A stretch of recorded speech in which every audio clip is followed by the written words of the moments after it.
Okay. Good afternoon, and welcome to the Feeling Fly podcast. Today we'll be discussing community-based organizations, and we'll be joined by two students at Amherst College. Would each of you like to introduce yourselves? I'm Beck Marshall. I'm a first year at Amherst College, and I am a Questbridge match student at Amherst. Woo! Thank you. I'm Sebastian Paredes. I'm also a first year here at Amherst. I'm from the Philly area, and I did matriculate to when applying to college. So that's my community-based organization. Okay, awesome. First of all, thank you both for joining. So today we'll just be talking about how you found out about the community-based organization you'll be speaking about.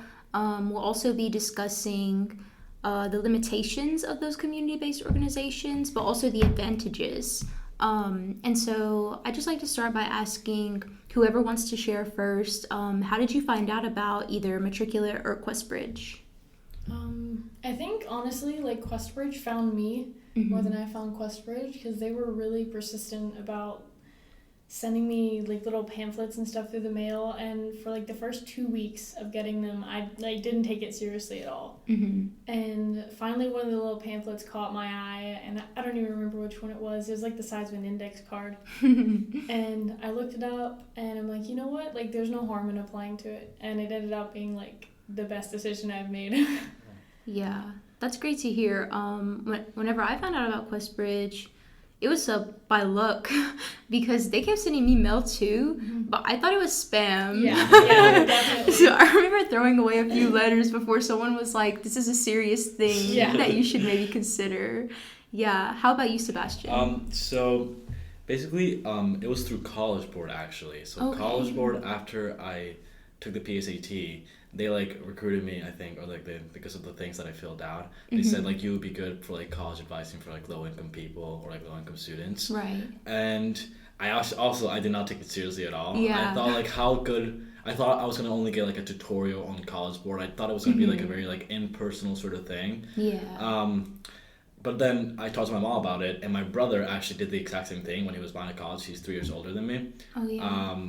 He didn't do matriculate, but a similar community-based organization, and apparently he really liked it a lot.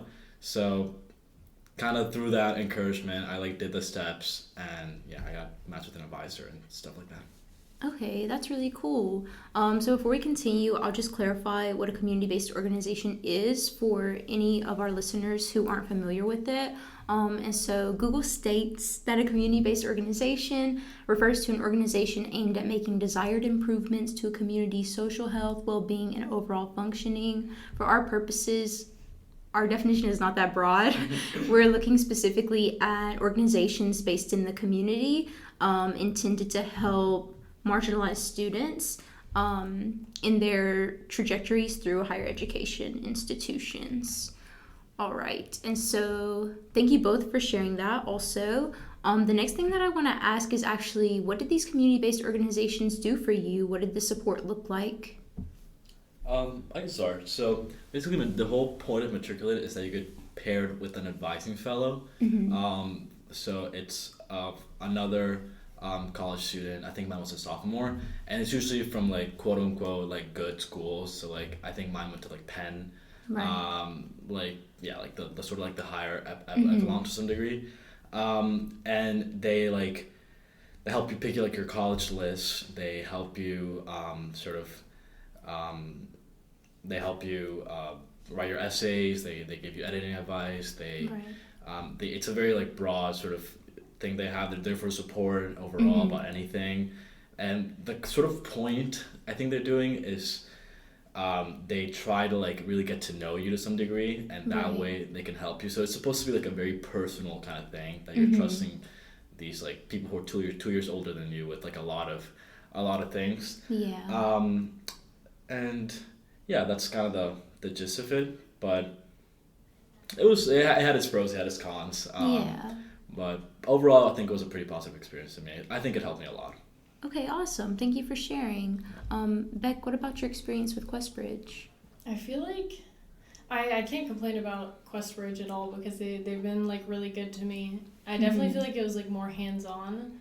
Yeah. They had little like videos, and if you wanted to reach out for help, then they had students you could talk to.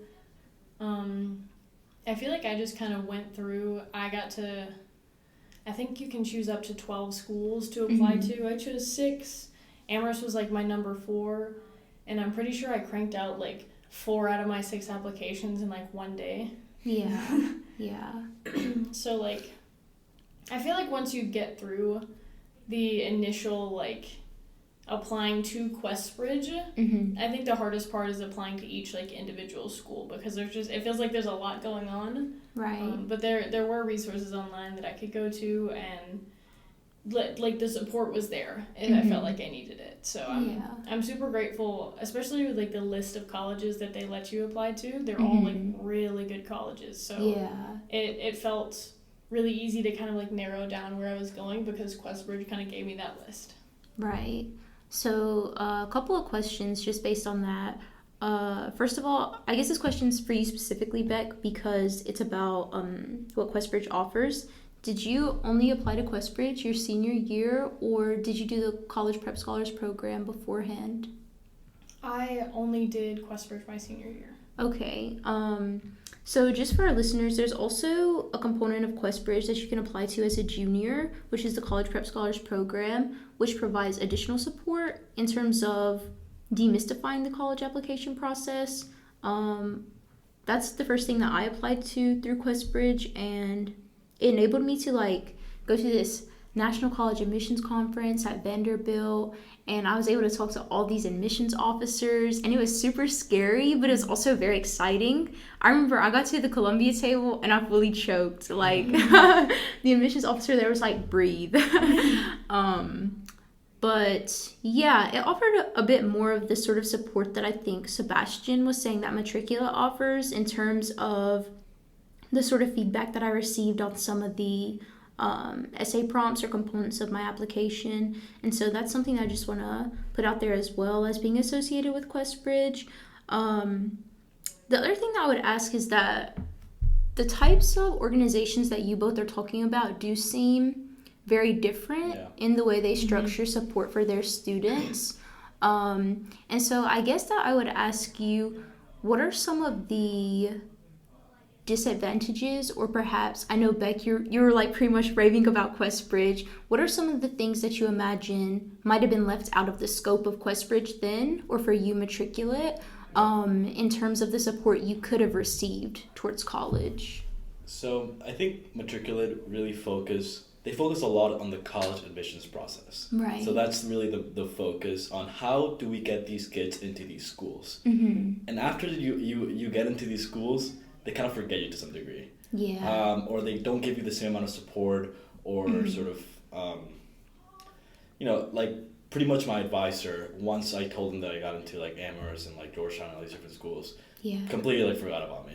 I see. So it just felt a little bit like, I don't know. I feel like there's this degree that my advisor also, I think he had 4 other students that he was seeing. So imagine being a college student, dealing with your own problems, and having to advise 5 kids who are putting so much trust, and like, because like I didn't have like a good counselor in my public school. I didn't have like really my only advising thing to like figure this stuff out was through Oliver. That was his name. Right. My advising fellow. And both of those combined, the fact that they kind of, I think that one of the things that were left out is support through the entire process. Just a little bit not that great, and also just how overworked these fellows are. Yeah. And it's kind of ironic because I'm applying to be a fellow. I just did my application literally like, because I do think there's so much good in this program. Yeah. But when I was applying, it seemed to be like very like sort of like professional in the way they were talking. Like, you will advise these kids and you will get them into the good schools. And I don't know, it feels a little bit, just a little sort of disorganized in their goal to some degree.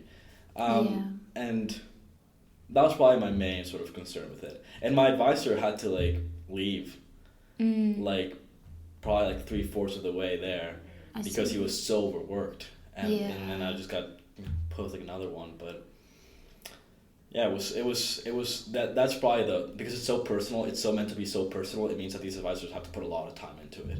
Yeah. And it's not really that sort of sustainable to some degree. Yeah, that makes a lot of sense. I guess just before Beck shares, I would ask, do you think that your biggest sort of like critique of the program is like the way that it was advertised? Did you expect more from it? Or I came up with very little expectations because I thought this is a free advising program. How good can it be? You know, like there are kids in this school who paid thousands of dollars to get advising into college. So I thought this is a kid my age pretty much. He was 2 years older than me, who is also doesn't really know that much about college. I didn't come with that many expectations as I sort of, so I was pleasantly surprised with what was offered.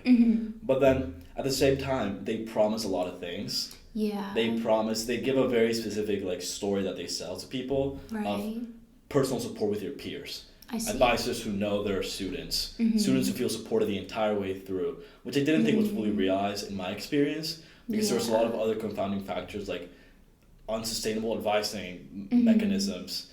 So I just felt bad for my advisor a lot of the time because he was so overworked and he would like come to these meetings and be like, oh yeah, I have to do an exam in 30 minutes. Like, why are you talking to me right now? Like, go and study for your test, you know? Yeah. So it was I don't know. I just felt like once I got into it, what they were selling, I wasn't really buying, you know? Yeah. And so that was a little disappointing to me. Yeah, that makes sense. Beck, did you have a similar experience with QuestBridge? Yeah, like I said, I feel like QuestBridge kind of makes you take the reins on your own. Yeah. So I definitely think going through some of the processes like QuestBridge was kind of scary because while you didn't have to pay like application fees or anything, sometimes I felt kind of blind like going into like applications for Yale or something like that. And then like submitting your financial aid stuff to them was weird because you had to determine what you'd already done through QuestBridge. And I didn't realize this like actually until I got matched. But obviously different schools have different requirements for like GPA and stuff like that. Yeah. And Amherst doesn't have any requirements on GPA as long as your GPA is enough to stay at Amherst, then and you qualify for need-based financial aid, then you're fine. But like in the fine print for being accepted to Amherst, it specifies that like just because you got matched does not mean they're going to let you into Amherst. Right. Which was like so terrifying because QuestBridge is like, yeah, you're going to go to this school. And then the idea that Amherst could just be like, maybe not. Yeah. And trying to like juggle that through QuestBridge. Like what if I didn't get into my 5th or 6th pick, you know, something like that. Yeah. That was absolutely wild to me. Yeah. So it sounds like both of the programs that you talk about have a lot to offer in their respective ways. I guess one thing that I would want to clarify for our audience is that whenever you're looking through community-based organizations, because here we're only representing 2, but there are so many more. There's College Bound, College Possible, You Strive, I forget all the ones, but those are just some of the ones that I remember. And so I guess an important piece of this to me, from what I'm hearing you say, is that it also depends on the kind of support that you're looking for. Because I too resonate a bit with what you said, Sebastian, in terms of the missing transition piece. I feel that since coming to Amherst, which this is something that I'll ask you about as well, but since coming to Amherst, I'm not sure how much of a role that community-based organization has played in supporting me. And sometimes I wonder, I mean, it's hard, right? Because you're like, you still are grateful to the organization for getting you here, but I don't know, there's something a little weird about like helping someone cross the street, but then like not knowing if they got home okay. Exactly. Yeah, I feel like that's kind of what it is. You know, I came in with very little expectations of what it was, so I'm so grateful. You know, this like I am like these guys helped me so much in my essays. He helped me so much in like my interviews and like stuff like that. Like 100%, I'm so grateful for Matriculate, which is why I'm doing it. Well, I'm hoping to do it in the future. You know, but at the same time, it's like, because you're grateful about something, it doesn't mean you can't really see its flaws. You know, I honestly think that the transition part of matriculate really, really, really falters because Yeah. it's supposed to be like all these advisors and they just kind of like cycle through the kids. So like for example, like my advisor had new students in August, right? Yeah. So August is when I start school. Mm-hmm. No support then because he has completely new students at this point. Right. So then the point of matriculate, I think, very specifically, is to get low income, marginalized communities into these quote unquote elite schools, sure. Yeah. But to maintain them there, I don't think they do really a good job because sometimes I do feel a little like, where am I, you know? Like, you know what I'm trying to say? No, I definitely get that because obviously Questbridge wasn't as hands-on with like encouraging you to get into the schools, but I definitely feel like once I got here, like Questbridge handed me my little, oh, you're a Questbridge match, here's this little triangle banner, and here's your laptop stickers. Yeah. And then like that's as much as I've heard from Questbridge like since I got here. Literally, so obviously yeah. I'm more than grateful like for the financial aid. And like Questbridge gave me the opportunity to be at a school like Amherst, and I genuinely, that's like crazy to me that I'm here. Yeah. And at the same time, they talked a lot about like being active with your Questbridge chapter and getting in touch with all the Questbridge people at your school, and our Questbridge chapter is like vanished into thin air. That's true. I don't know if that has more to do with our leadership or not. We'll have to find some more Questbridge scholars. I also feel like a little anecdote that I feel like really like exemplifies this is the fact that since August, since I started college, the only reason Matriculate has reached out to me was to apply to be a Matriculate advising fellow. The only reason that they haven't asked me, single question, I can tell you my emails. It's like every month it's like apply Right. because it's really based on this program of you have to get advisors, you have to get kids. So it's like it's kind of an aggressive way to maintain this sort of like advising program going. And also they don't pay the advisors, so it's completely non-profit. So you're doing it for volunteering because you believe in the mission, and I do believe in the mission 100%. But it was a little bit jarring to sort of have, you felt so supported by this organization, and then when you're here and when you are struggling with certain things, I'm struggling with my classwork or whatever.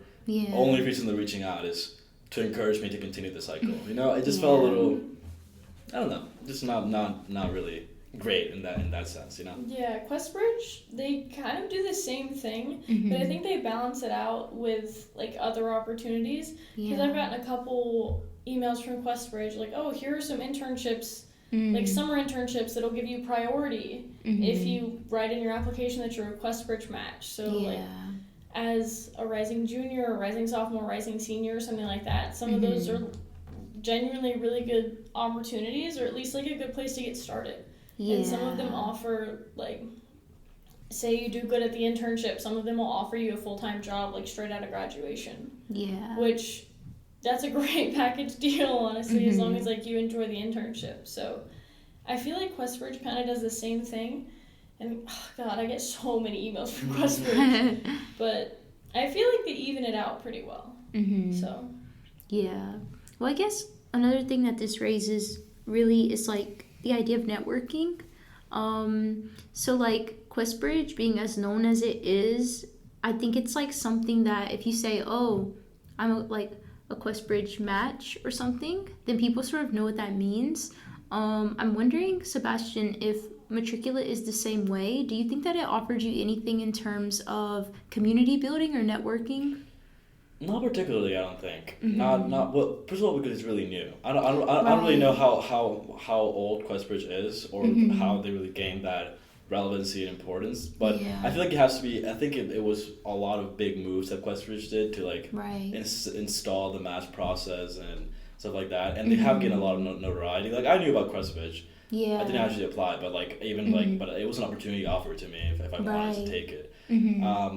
But I think Matriculate is and also I think because of the different structure that Questbridge has, it's not really like you're a Matriculate graduate. You know what I'm trying to say? Like you're a Questbridge scholar. It's more like Matriculate did this thing for you, and now you move on to some degree. You know what I'm trying to say? It's not like I hold with a piece of pride my matriculate merch or my matriculate t-shirt and stuff like that. Yeah. Which I think is different than Questbridge to some degree, because because matriculate was sort of like, we're gonna help you do this, we're gonna provide a service to you, and once that service is over, we sort of continue and provide the service to other people for free, which is different than like a community based sort of, or like there's not really a big sense of community in that. But also I have seen, like, I've been wearing my particular shirt on campus, and like kids, like not kids, students my age, and students from other grades, say hi to me and like say, oh my god, matriculate, like like this is like actually like a very well known thing.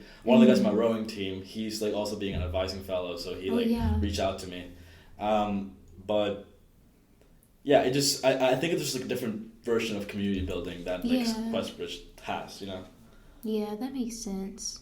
I think for my experience with Questbridge, one thing that I was really grateful for, even though I don't talk to a lot of the people who were in my Questbridge cohort, after I did the College Prep Scholars Program, I was pretty much plugged into a community of other students who were applying to the same schools at the same time as me, which was really nice because we had like a Facebook group chat, and it was always blowing up with people talking about their experiences with different applications, or they would be asking people for like advice about different components of the application process. And it's like, maybe I don't talk to those people regularly now, but you know, they still be loving my Facebook posts and everything. So at least I know I have that community to fall back on in a way that like we went through things together that like other people don't know, or they were very outside of that.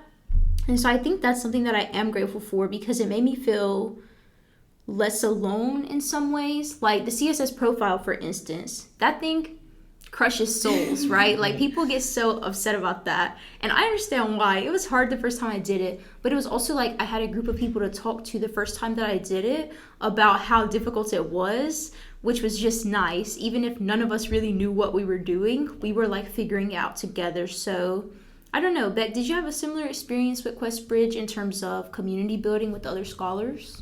Honestly, I think I'm kind of the exact opposite of that. I definitely think once I got here, especially because I did Amherst Summer Bridge program, right? Like meeting people and being like, oh, you were a Questbridge scholar too. Like I think it's like a really nice bonding point, because like both, like you have to be under like a certain set of like stipulations to be a Questbridge scholar. So I think that was a really good bonding moment. But I remember when I joined like the Facebook group for like my class of Questbridge, like, or people applying to the match. Yeah. And honestly, it kind of scared me, because like there would be people posting in the Facebook group like, oh my gosh, my high school messed up like my dual enrollment credits now. Like my fourth associate's degree is going to be screwed. Crazy. And here I am like, oh, I feel pretty good about this. Like I graduated high school with an associate's in general science. Like I feel like pretty good going into this. And then seeing people like freaking out about their like 5th, 6th associate's degree was like terrifying, especially when you hadn't been accepted for the match. Yeah. Because like once I actually started getting into the idea that like Questbridge could be a really good thing for me, then like going into the group chat and people being like, the world is over, I'm not smart enough. It's like, dang, I don't really know how I fit into this like pool. And that makes sense. I think there were like 6 people that like I was actually able to get in contact with that matched with Amherst. Yeah. We made like a group chat on Instagram, sent like 10 messages, and we haven't spoken since. But I think they admitted like either 16 or 18 Questbridge students. Really? As like matches this year. Wow, that's a lot. Yeah. When it was my class, I think there was 9 of us. But like I said, it was quite different for me, because I don't know if it's that I started with like the Prep Scholars program, so I was like more used to having to talk to those people, or what it was. But there's like, I can think of at least like 3 people now that like went through the whole process from like the College Prep Scholars program to like even now we still talk about our experience with Questbridge together. So of course you always have some people who like don't care. And they're like, I think I'll just take the bag that Questbridge offers and just run away with it, which is fine. I mean, to each their own. But I think that was one of the things I appreciate about Questbridge. Like, I was writing short stories at the time, and I would like go on the Facebook group. Ooh, does anyone want to read my short story? This has nothing to do with college, but and so it was really nice to have a community of like-minded peers, in that sense. But I guess one other thing that I'm interested in is if you think that, your respective community-based organization, do you see the support that it offered showing up in any ways in the contemporary moment? Like in your day-to-day life as you're walking across campus, do you ever think like, or maybe it's not super conscious, but you realize that something that you're doing was supported, or you only got there through your community-based organization or the help it offered? Honestly, yeah. Like I said, I was able to participate in the summer bridge program, so I feel like the connections that I didn't make match in the Facebook groups and things, I definitely made through the summer bridge program. Yeah. And even people who got into Questbridge like regular decision instead of with the match. Yeah. It's kind of like it's immediately something that you have in common. Like there's some form of like shared experiences there. Yeah. Which has been really nice. And obviously being a part of like clubs and stuff here at Amherst. Before I discovered Questbridge, like I'd never even heard of Amherst. Right. Like I was on Google, like, top schools in the US for this major and stuff like that. And Amherst was like consistently like doing really good in the majors that I was looking at. Yeah. And so I think Questbridge, like at the absolute very least, like made me aware of Amherst. Yeah. And so like being a part of like the outing club where I can just like sign up and go hop on a bus and they'll take me like whitewater rafting. Whoa. I need to join the outing club. It's like every now and then, like the other day I went on a skiing trip of no cost to me. I went with one of my friends who I just recruited last minute for the outing club. Yeah. And occasionally I'll get back and I'm like, I never would have even like considered doing this. Like I was planning on going to like a state school in Tennessee, and I probably never would have gone skiing, and now I can just like go. And so having that, just like being able to take that for granted almost, like just and even like the little stuff, like I can get as much orange juice as I want from Val. Yeah. Stuff like that. Every now and then it's like, dang, I don't have to like budget this out. Like I can just do that. I don't think I would have been here without Questbridge. Yeah. My fix is personally the chocolate milk, but I see what you're saying. Yeah. What about you, Sebastian? I 100% resonate with that. Like literally 100%. I discovered Amherst. I discovered liberal arts colleges because of matriculate, and because my advisor really got to know me, and he brought it up once. Yeah. Had never known anything about them, never, ever. And then I applied to Amherst literally like last minute. Like I finished my application. I sent my application like 5 hours before it was due. Whoa. 5 hours before it was due, I sent my application, and I finished it 10 minutes before it was due.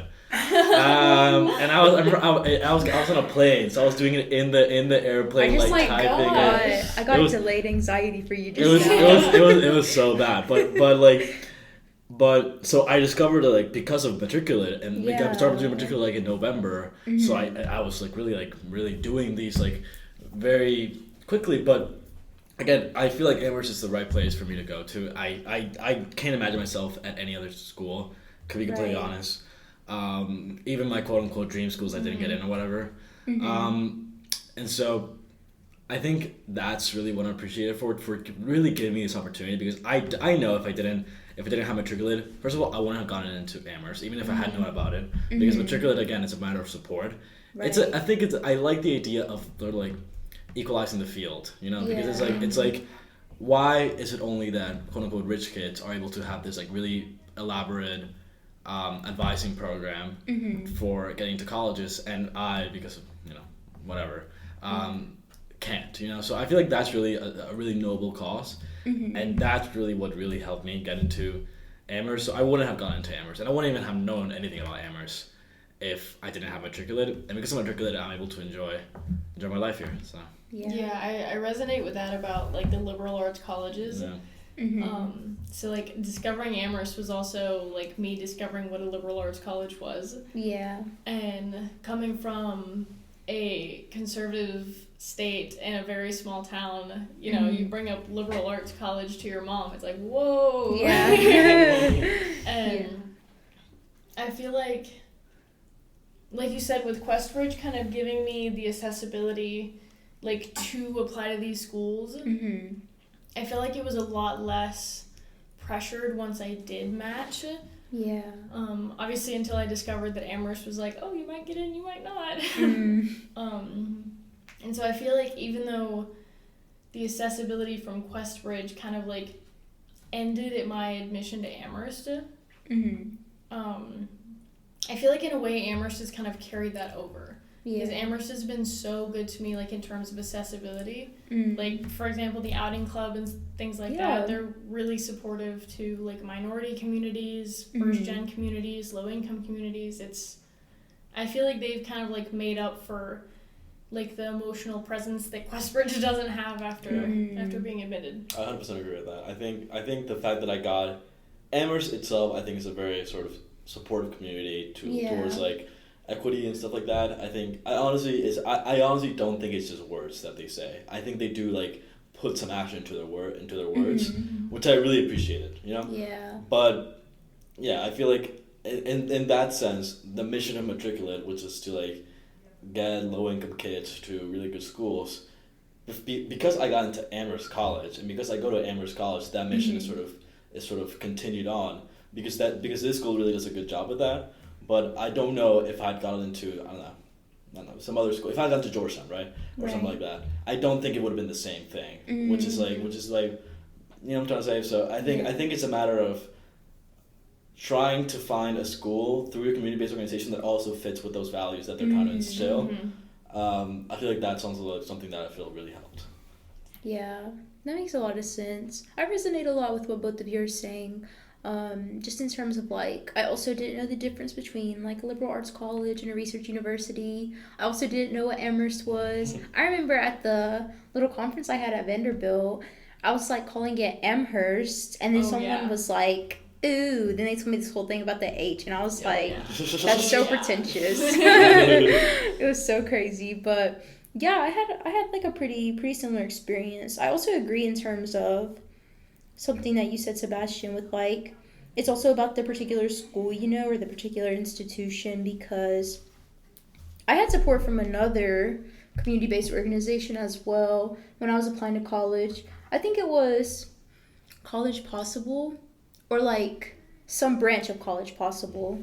But I had sort of, like, it was designed similar to Matriculate, where I was in touch with someone who went to, like, Colorado College, I think, and he was doing a lot. I can't imagine doing that now, being at Amherst, because he was, like, reading my essays, you know, like, my essay drafts, giving me feedback. He would send out this master list of scholarships once a month, and there were so many things that I knew about only because of this man, I swear. The exact same thing. Like, as like, Oliver, thank you so much. Oliver, thank you. Mine is named Garrett. Gary, if you're listening, eternally grateful. And so, yeah, I had a pretty similar experience, but one of the things that Garrett also did with me was we sat down and talked about the difference between, like, reach schools and match schools and safety schools, which wasn't something that those weren't categories that I knew before. It was just like, you get in or you don't. And so in terms of this whole idea of, like, looking for a fit, that was a pretty brand new thing to me. And so I guess one of the things I would emphasize for our listeners is that you do get a say in what institution that you go to. It isn't just like, whoever will take me because I'm poor, because that's how I felt when I was applying. I was like, whoever says yep and will give you some money, that's fine, I'll go there.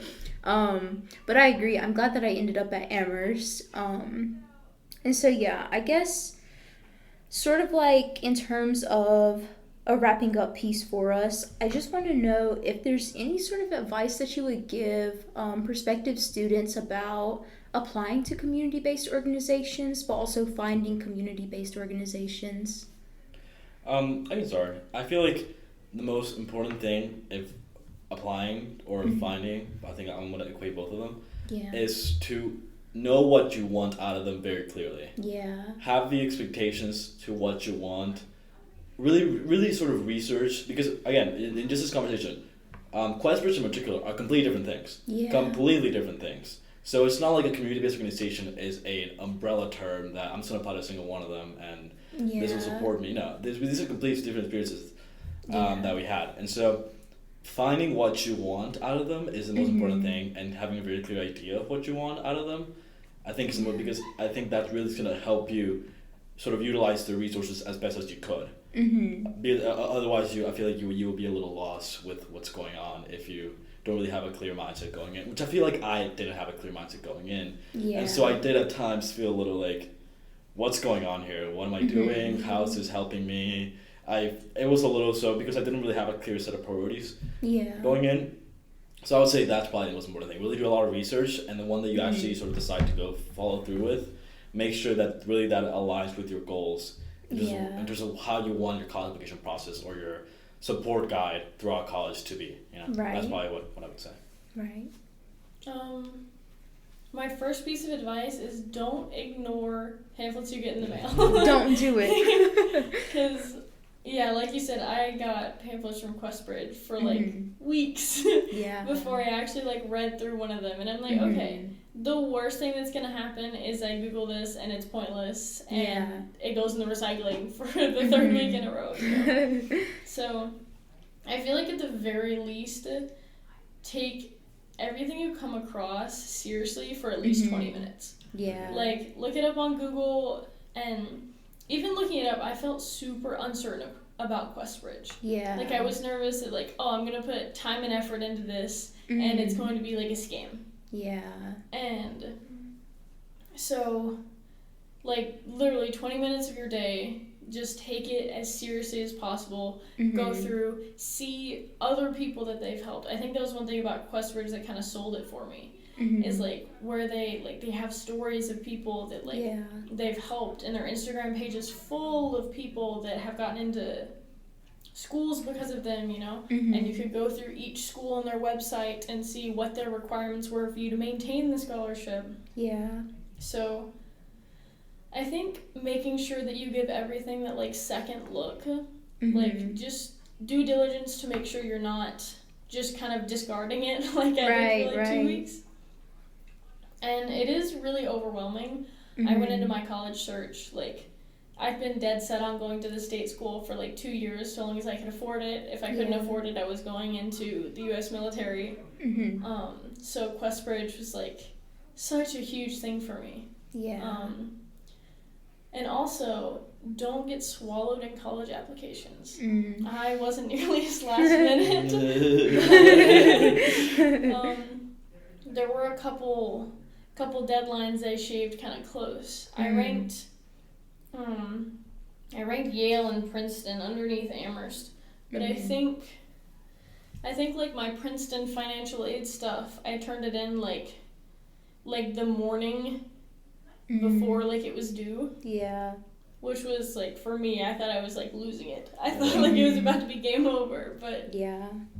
I would say definitely it gets really overwhelming really quickly. And I think while because I didn't really know what I was looking at when I looked at Questbridge, kind of having that set of you can apply to up to 12 schools. Yeah.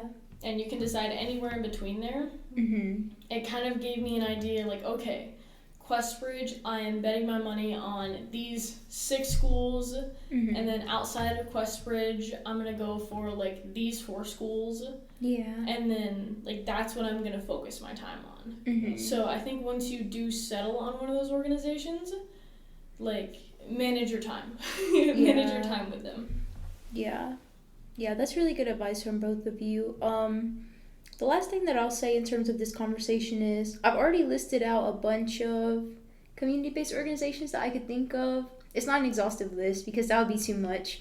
But the last one that I want to mention is called Let's Get Ready.